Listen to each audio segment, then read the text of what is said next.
ایران وايي طالبانو سره مو د اوبو په ویش ځینې هوکړې شوي دي. سلام درنو لیدونکو، ستړي مه شئ.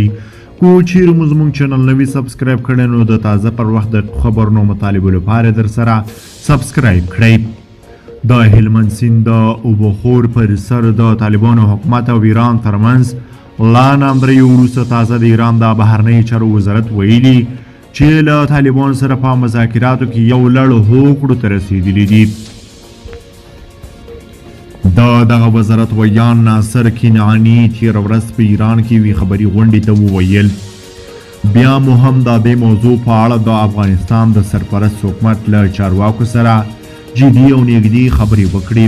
په دې برخه کې لومړنۍ هوکړه هم وشوې او موږ تمه لرو چې د افغانستان چارواکي په دې برخه کې مسؤلانه چلند وکړي.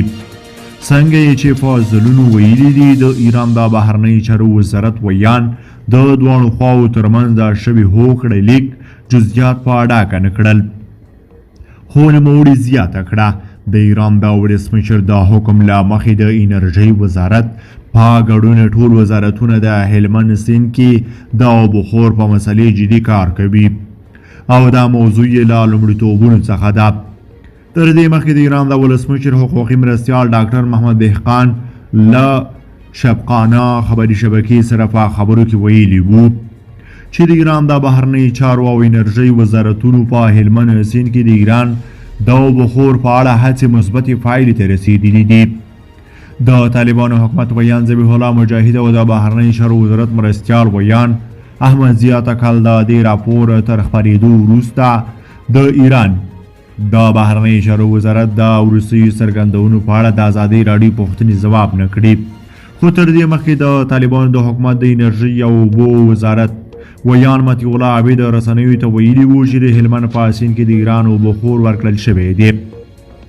هغه زیاته کړې وه چې دوی د 1951 کال تړون له مخې د هلمند په سیند کې د ایران حق ادا کړی دی او په راتلونکي کې هم ژمن دي چې د یاد تړون له مخې به د ایران اوبخور ورکوي. د طالبانو حکومت تر دې مخکې ویلي وو چې د 1951 کال تړون ته ژمن دي، خو د وچکالۍ له امله د هلمند سیند د اوبو کچه ټیټه شوې ده. د طالبانو د حکومت د بهرنیو چارو سرپرست وزیر امیر خان متقي په وروستیو کې په کابل کې بیا وویل چې تهران باید د اوبخور مسله سیاسي نه کړي، خو ایراني چارواکو ادعا کړې ده چې د 1951 کال د تړون له مخې افغانستان باید هر کال 820 میلیونه متر مکعب اوبه ایران ته ورکړي، خو په دغه تړون کې د اوبو اندازه په معمولي او د اوبو په کلونو کې ذکر شوي او ویل شوي چې په نورو شرایطو کې د اوبو په سطحې پورې اړه لري. د هلمند سیند اوبه چې د ایران د بلوچستان په سیستان کې د هامون جهیل ته بهیږي، له کلونو راهیسې د ایران او افغانستان د واکمنو حکومتونو ترمنځ د کړکېچ سبب شوي. د ایران او افغانستان په تړون کې د ایران اوبخور په یو عادي کال کې 820 میلیونه متر مکعب اوبه ښودل شوي. د هلمند سیند تړون د 1951 کال په کب میاشت کې د افغانستان د وخت صدر اعظم موسی شفیق او د ایران د وخت صدر اعظم امیر عباس حوایدا ترمنځ لاسلیک شوی وو.